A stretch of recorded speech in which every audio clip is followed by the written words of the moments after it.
19 Navruz Parlament Meclisi'nde gene her dengeyde, bарлық dengedегі мәслихат сайлауы өтейін деп жатыр. Оған байланысты барлық партия бар, түрдеген қауымдастықтар мәслихат жұмыстарын жүргізіп жатыр. Енді мына бүгін бізге Аманат партиясының аудандық штабтың жетекшісі және осы мынау мәслихат аудандық мәслихат депутаттығына үміткер Толқын Ермекқызы және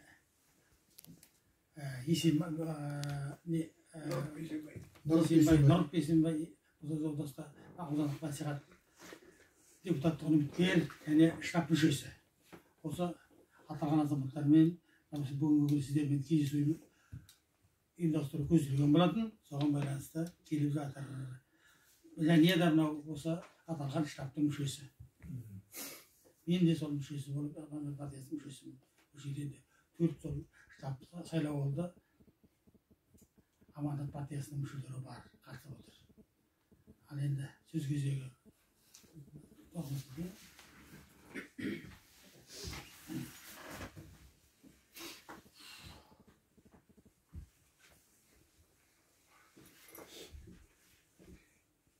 Қымбатты ауылдастар, ардагерлер, бүгін сіздердің араларыңызға аудандық штабтың мүшелері Ағай бар, және апай бар, Исақаң бар, төртеуміз қатысып отырмыз.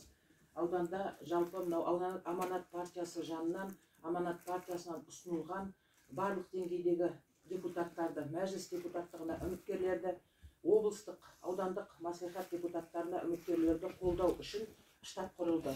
Жалпы өздеріңіз білесіздер, әрбір сайлауда осы штаб құрылады. Штабтың құрамында партия ардагерлері, партия жастар белсенділері, оның ішінде бұрынғы депутаттар, партиямыздың бастауыш ұйымдары, қазір өздеріңіз білесіздер, аудан әкімі, округ әкімдері бастауыш партия ұйым төрағалығынан босатылды. Қазір оның партияның бастауыш ұйым төрағаларын басқа жай адамдар басқарады. Сол бастауыш ұйым төрағаларынан құралған 30 адамнан құралған штаб сайлау алды жұмыстарды, сайлауға үгіт насихат жұмыстарын жүргізуді бастап кетті. Енді өздеріңіз білесіздер, сайлау 19 наурызда, бұл енді ерекше сайлау болғалы тұр. Өздеріңіз білесіздер, партияның бұл мәжіліске де списокпенен және бір мандаттық жүйеменен сайлау өтеді. Облыстық, сондай-ақ аудандық мәслихаттар депутаттарының ерекшелігі облыста да өткенде облыстық партия филиалының конференциясында партиялық тізіммен ұсынылған кандидаттар бар және бір мандаттық жолменен де сайланатын үміткерлер бар. Ал аудандық мәслихаттың депутаттығына кандидаттар бір мандаттық жүйемен, яғни бізде список деген болмайды, әрбір адам өзі округ бойынша дауысқа түседі. Енді біздің партияның жалпы бағдарламасы бекіді. Үлкен өздеріңіз білесіздер, партияның жоғарғы органы съез өтті. Сол съезде біздің партияның сайлауалды бағдарлама бекіді. Сол бағдарламада халықтың осы уақытқа дейінгі айтқан ұсыныс пікірлері, күні кешегі өткен президент сайлауында айтқан ұсыныстар, оның алдында сайлауалды бағдарлама жасар алдында халықтан ұсыныс пікірлер, болашақта жасалатын жұмыстар жөнінде партияға ұсынылған ұсыныс пікірлер де қамтылды. Енді біздің сіздердің алдарыңызға келіп отырған себебім, 19 наурыздағы сайлауға ең біріншіден белсенді түрде қатысуға шақырамыз сіздерді. Ардагерлер сіздер, еңбек ардагерлері, іштеріңізде тыл ардагерлерінің ұрпақтары, немесе осы қарапайым өзінің еңбегіменен зейнеткерлікке шыққан біздің ағаларымыз бен апаларымызсыздар. Сіздерді ең біріншіден сайлауға бейжай қарамай дауыс беруге шақырамыз.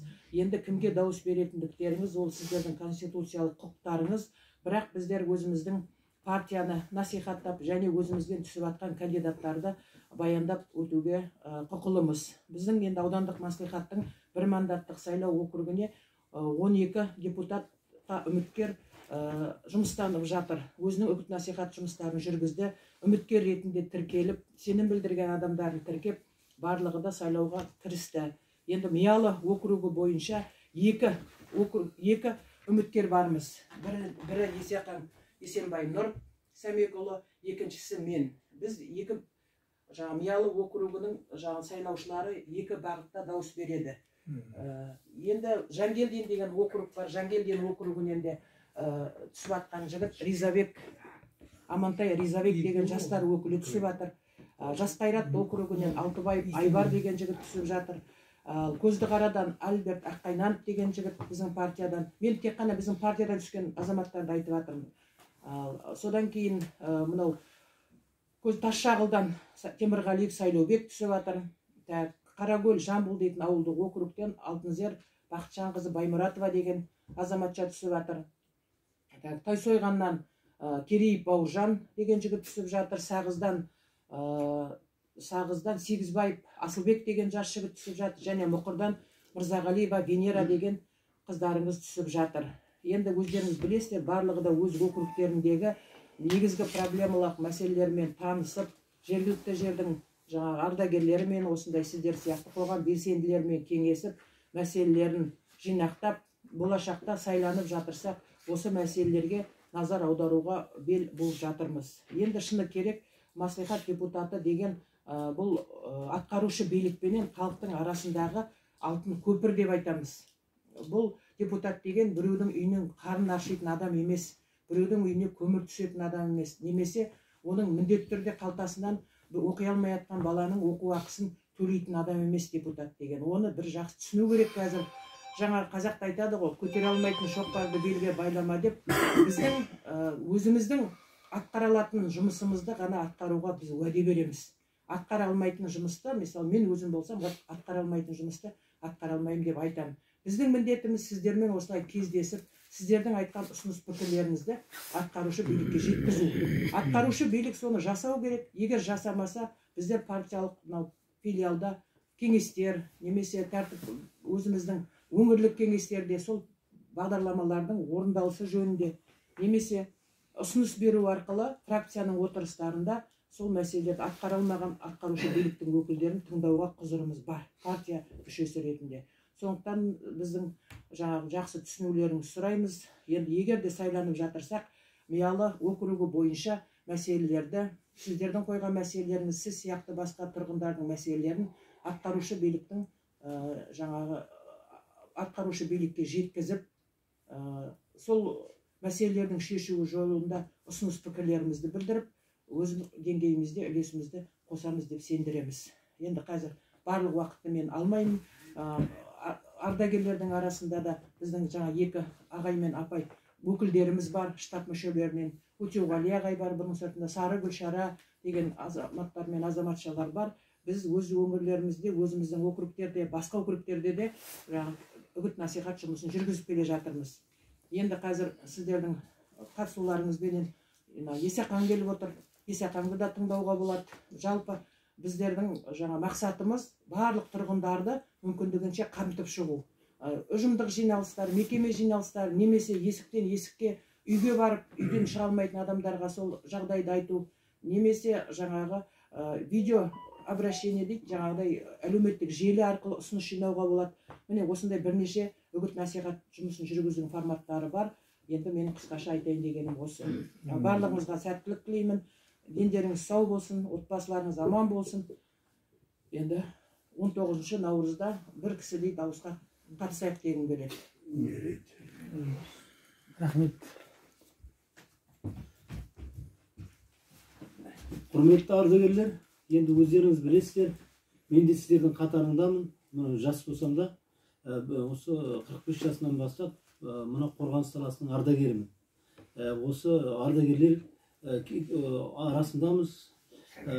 Осы Мақсұт ағамызбен бірге былтыр осы мынау Ұлы Отан соғысының ардагерлерін жаңа тізімдеп, Қызылқоғадан қанша адам қатысып, соған белсене араластық.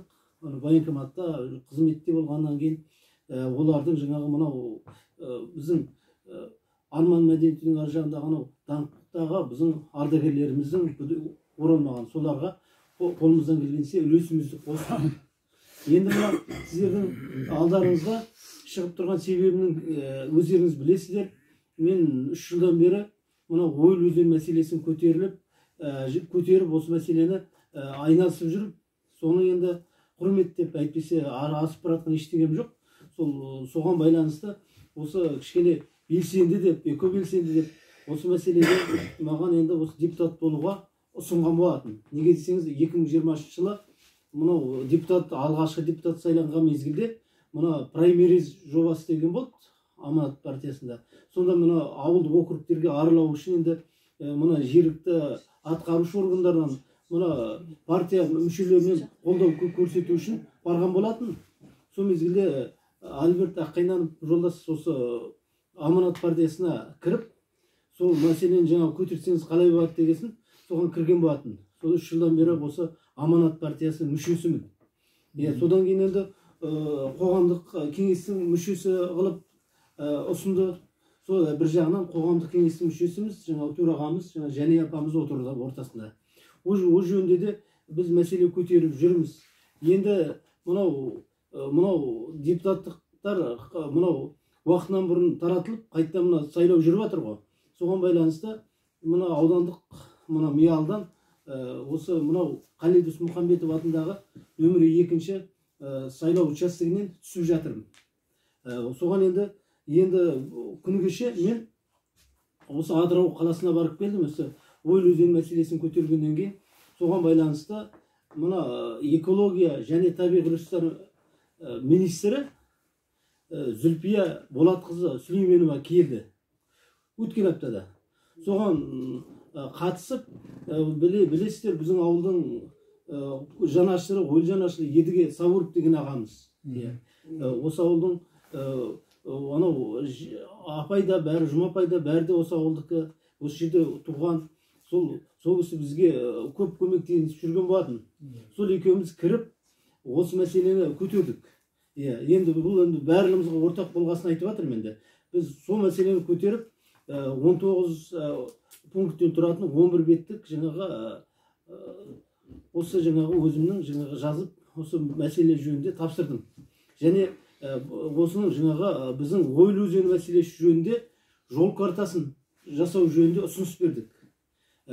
Сонымен бірге, бізбен бірге осы 57 әртүрлі бөгет, соның 50 үстінде бөгеттерді әртүрлі кедергі 50 бөгетті анықтаған бізге Досбол Боташұлы Бекмағамбет деген азамат болатын.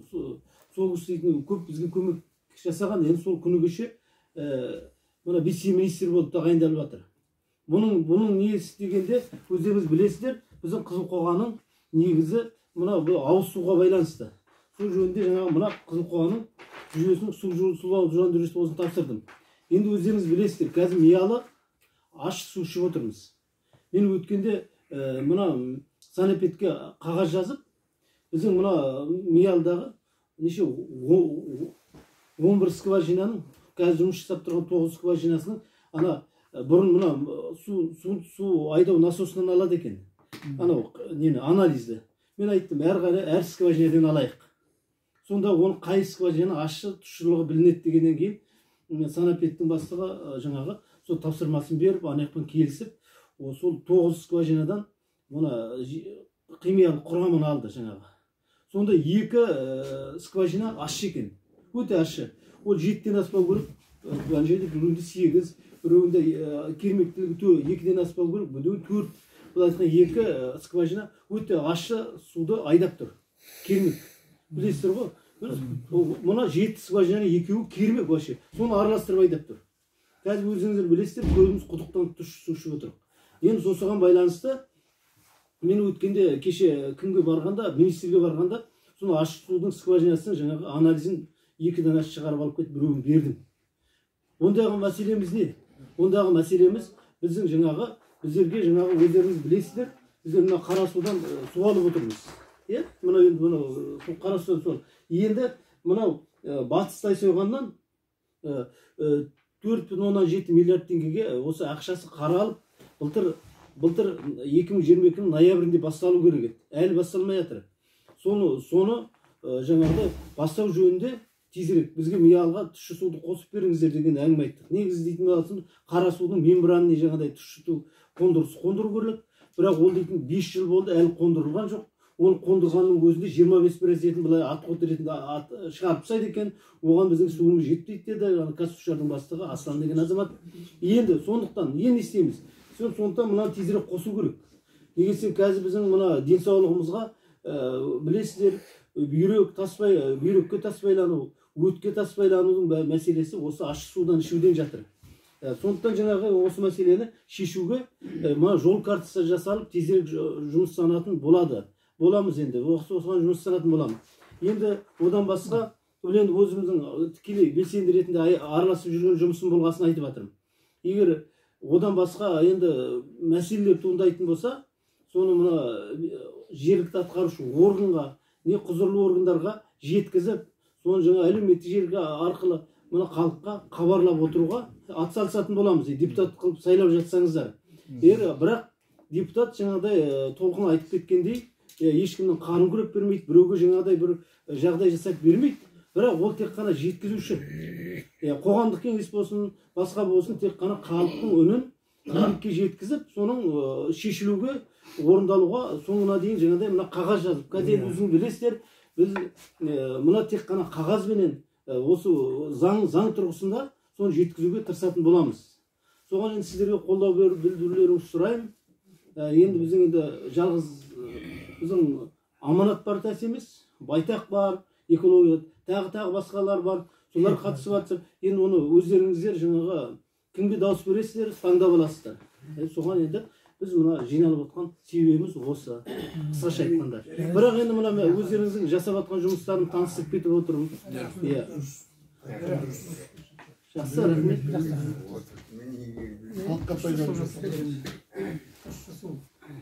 Құрметті ардагерлер, енді өздеріңіз жаңа білесіздер, толқын айтты ғой. Аудандық Аманат партиясында штабтың мүшесіміз. Осы 19 наурыз күні ертең бір кісідей біріншіден дауыс беруге бару керек әрбір адам. Бұрынғы сайлауларда кейбірде бармай қалатындар да болады. Бірінші 100% дауыс беруге бару керек деп ойлаймын. Әркімнің өзінің міндеті сол, құқы. Енді бірінші мен толқын жөнінде айтайын. Толқынды кішкентай күннен білемін. Мамасы Рыстыменен Тупанцияда бірге жұмыстас болғанбыз. 5 жасында кішкентай тұмшағы желбіреп Тупанцияға келетіні көз алдымда. Содан бері кішкентай толқын қазір үлкен халықтың толқыны болып шықты. Енді өсті, өнді, осы жерде туды, осы жерде өсті, осы жерден оқыды, білімін алып, қайтадан осы жерге келіп еңбек етті. Өзінің еңбегінің арқасында, төккен терінің арқасында халыққа сыйлы болды, халыққа жақын болды. Аудандық мәслихаттың хатшылығына дейін көтерілді. Бірнеше созып сол жерде отырды. Ол отырған уақытында келіп отырған жоқ, халықпенен қоян қолтық жұмыс жасады. Өзінің пікірін өткір айтты, халыққа жақын болды, адамгершілігі жоғары болды. Инабатты болды, халықтың көңілінен шыға білді. Үшін халыққа жақын толқын болды негізінде. Біз толқынды әр уақытта да жақсы пікірдеміз толқын жөнінде. Халықта солай деп ойлаймыз. Енді осы сайлауда тағы да толқынды дауыс беруге сіздерді шақырайын деп отырғаным ғой. Штабтың мүшесі ретінде. Қателеспейсіздер, әлі де депутат жас әлі де болашағы бар. Өзінің ойыменен, пікіріменен, іскерлігіменен, ұйымдастырушылық қабілетінің жоғарылығыменен барлық жерде өтімді, өткір пікірін айтқан мәселесін орындаталады деп мен есептеймін. Штабтың мүшесі ретінде, Аманат партиясының мүшесі ретінде ұзақ жылдан бері осы партияда мүше болып келе жатырмын, ардагерімін. Осы қазір енді сіздерге кездесіп отырғаннан кейін үн-түнсіз қалған деген дұрыс болмас деген есеппенен толқынды бір кісідей дауыс беруге шақырамын сіздерді 19 наурыз күні. Енді Есенбай жаңа айтты, Есенбай бізде аудандық қоғамдық кеңестің мүшесі. Осы қоғамдық кеңестен 3 адам депутаттыққа үміткер болып жатыр. Біреуі Ризабек жастардың арасынан, біреуі Жүсіп Байтақ партиясының атынан келмеген болар сіздерге. Міне осы 3 мүшеміз біздің осы аудандық мәслихатқа үміткер болып шығып жатыр. Осылардың барлығының да еңбектері зор, бөліп жаратын ештеңесі жоқ. Енді Есенбай қасымызда отыр. Есенбай жаңа айтты. Кез келген адам Есенбайдай жұмыс жасай алмайды, шындығын айтайын. Есенбай өзіне белсеніп, ешқандай одан жалақы да алмайды. Былай қарағанда оған ешкім тапсырма да беріп жатқан жоқ. Осын жаса деп, бірақ өзінің еркіменен, өзінің кәдімгі патриоттық сезіміменен, елге, халыққа шынайы берілгендігіменен осы жүгіріп жүр. Кешеде барып келді, жаңа министрге барып келді. Ешкім оған министрге бар деген жоқ. Былай қарағанда, анандай қолындағы қағазды жазу, оны заңдылығын білу, оған мәселе қою, шаршамау, шалдықпау, құрсын жерде қолын бір сілтейді кез келген адам болса, былай қарағанда. Сол ауданның халқының үнін осы Есенбай бір кісідей жеткізіп жүр, Ойыл өзені жөнінде, бөгеттерді бұзу жөнінде. Сондықтан Есенбай сияқты азаматтарды біз қолдауымыз керек. Кері тартпай, осы халықтың үнін жеткізетін адамдарға біз үн қосуымыз керек деп ойлаймын. Сондықтан осы Есенбайға да 19 наурыз күні бір кісідей дауыс берсек, ешқандай қателеспейміз деп ойлаймын. Соған сіздерді баршаңызды шақырам. Үйдің семьяларына, көрші көлемге, ағайын тумаға, кампанға дегендей, соғым шай дегенде өздеріңіздің пікірлеріңізді айтып, осы халықты сол дұрыс жолға қарай бағыттауымыз керек деп ойлаймын. Рахмет сіздерге. Мен де штаб мүшесі ретінде тоқталып өтейін. Енді мынау бүгінгі күні енді жаңа айтқандай аудандық сайлау алды. Мынау штабтың басшысы бар, мүшелері бар. Мынау біздермен кездесіп жатыр. Мән-жайды түсіндіріп жатыр. Мынау енді бұл бір біздің ортамызда жаңсақ пікірлер бар. Ой, бұл Нұр Отан Аманат партиясы деген тек атын өзгерткен, бұл баяғы Нұр Отан ғой дейді. Бұл қате пікір түбегейлі. Бұл Нұр Отан болды, Нұр Отан бұл биліктің партиясы болды. Ал енді Аманат партиясы бұл халыққа етене жақын, жаңа бағдарламасымен танысқан болсаңыздар, елдің мүддесі үшін, халықтың әлеуметін жақсарту үшін жұмыс жасайтын бірден бір жаңағы партия. Сондықтан жаңағы орынсыз сөздерге еріп кетпеңіздер. Бұл Нұр Отан емес, бұл аты да өзгерді, бұл партияның заты да өзгерді. Соны еске сақтауларыңызды сұраймын. Шатастырмаңдар Нұр Отан мен Аманатты. Бір. Екіншіден жаңа айтып өтті ғой, мынау енді штабтың біздің мүшесі және мына аудандық мәслихаттың депутаттығын үміткер мынау Толқын Ермекқызы айтты. Бұл өз жағы өмір дерегін біз жақсы білеміз.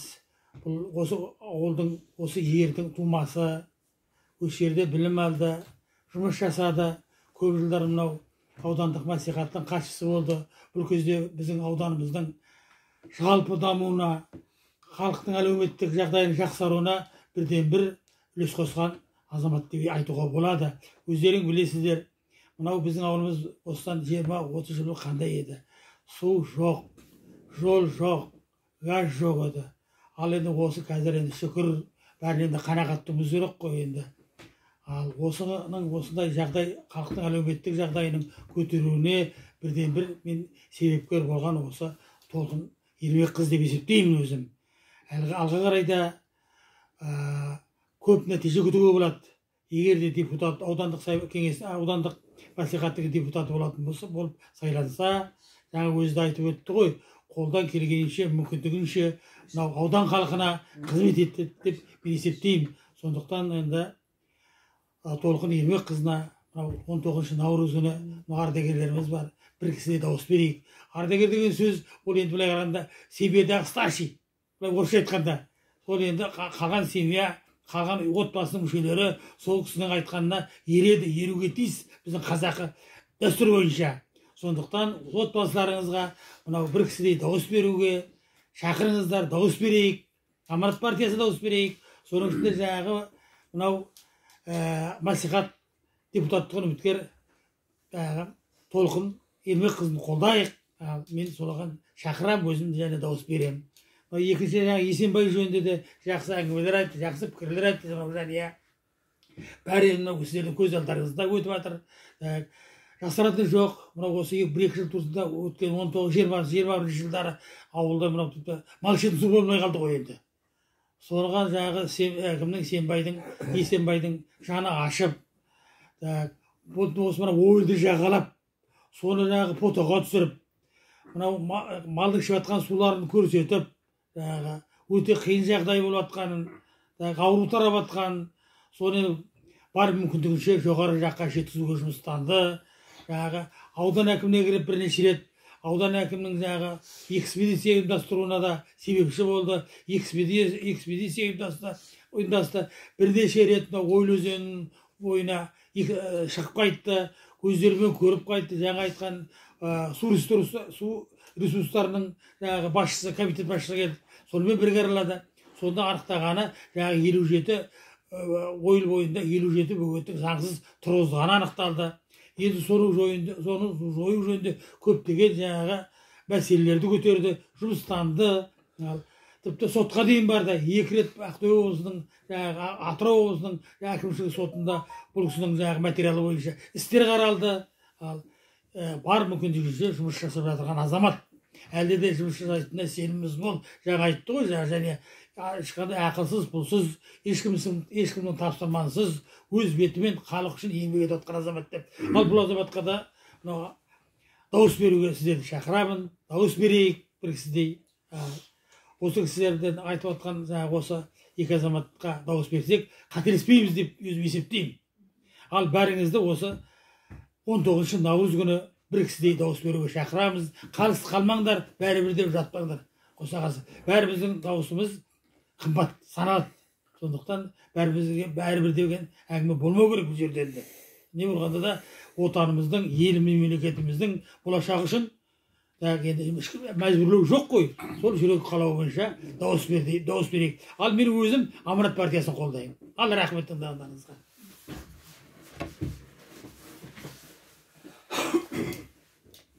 Ал басқа айтатындар бар ма?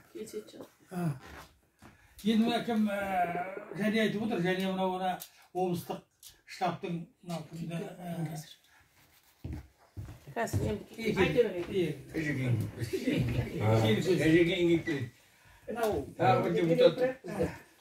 бағдарламаның анау қойып тастап бір жағын сіз беріңіз. Мынау партияның өзінің тапсырмасы болады ғой, өздеріңіз білесіздер. Бағдарламаларымызды таратып, әрбір үйге дейін барып, келе алмаған, үйден шыға алмайым деген кісіні аса қатты қинамаңдар деп жатыр. Артауға дейтін ақша береді. Сосын ақшасын дауыс бересің. Сайлау күнде сол. Тұра берші маған сізді. Іштеде тұра берші. Дергендерге берем ғой, ардагерлерге берем ғой. Үйге барып оқшайшы.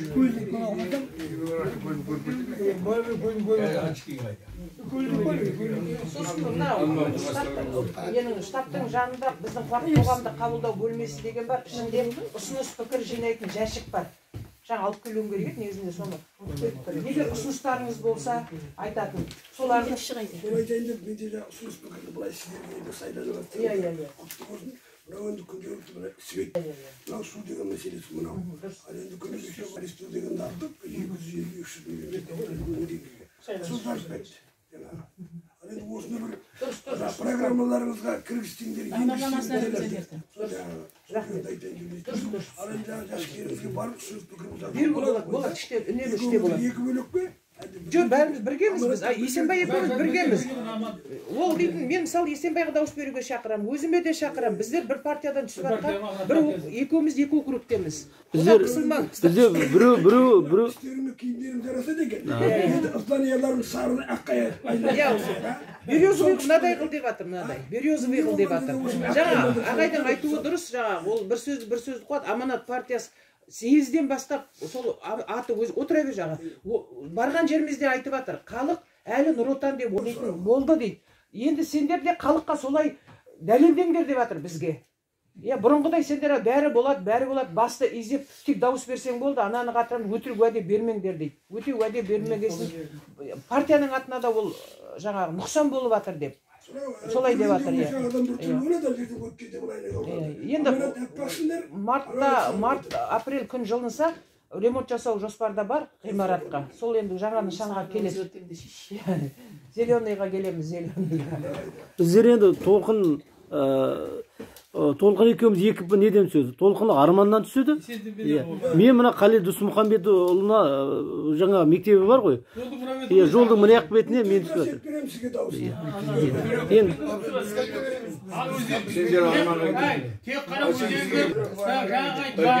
Отбасының басшы ретінде балдарға айтып, өз өлең сендерге айтып,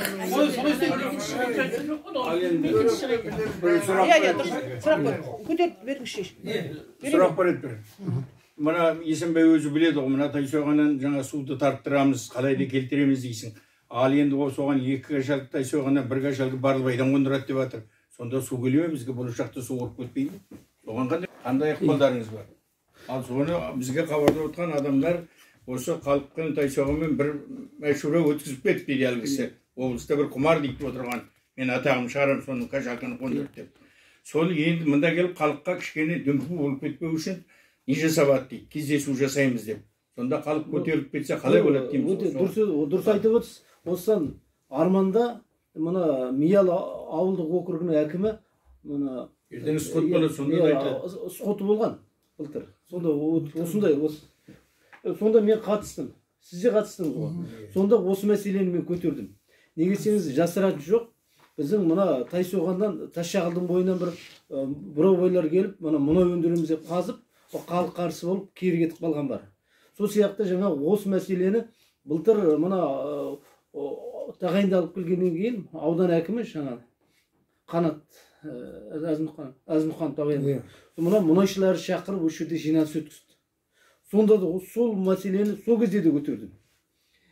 Бұл мәселені жасыратын жоқ. Біздің Тайсоғанның бойынан жаңа сіздің айтуыңыз орынды, жаңадай мұнай өндіретін болса, біздің мына Едіге ағамыздың мына жаңағы геологтардың айту бойынша Тайсоғанның астындағы жер асты тұщы су қоры линза түрінде орналасқан.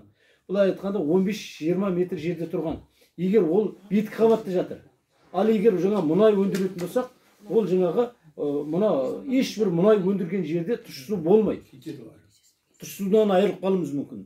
Ал енді ол жаңағы мына енді пайда қуып, енді экономикамызды көтереміз деп келіп атқандар, болашақта өндіретін болса, ол әуелі заң бойынша жергілікті халықта тыңдау өткізеді.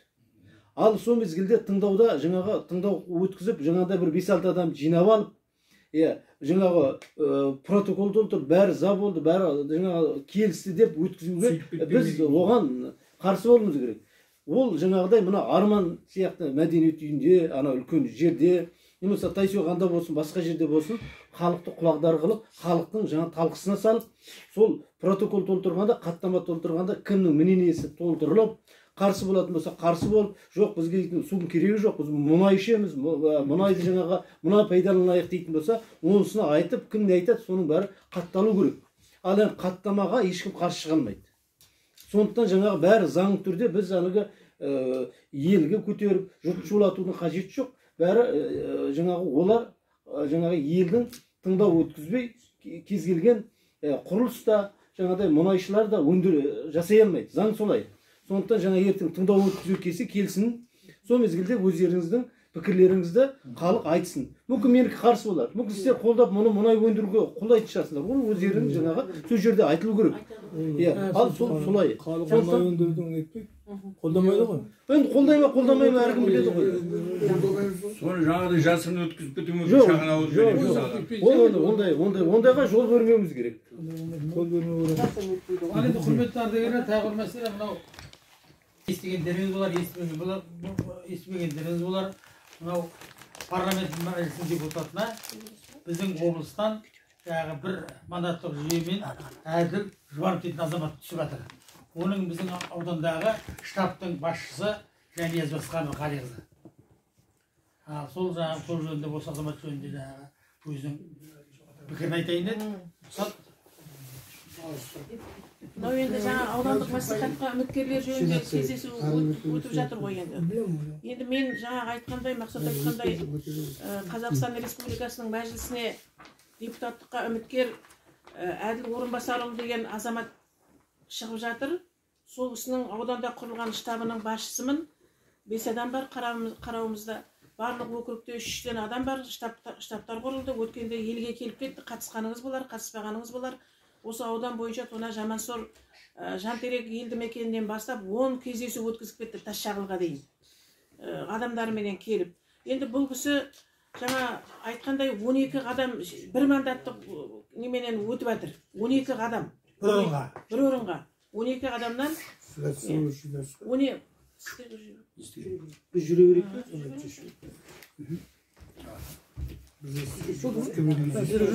Ал енді біздер рахмет сіздерге. Рахмет сіздерге. Графикпен кездесулері бар енді. Уақыттарыңыз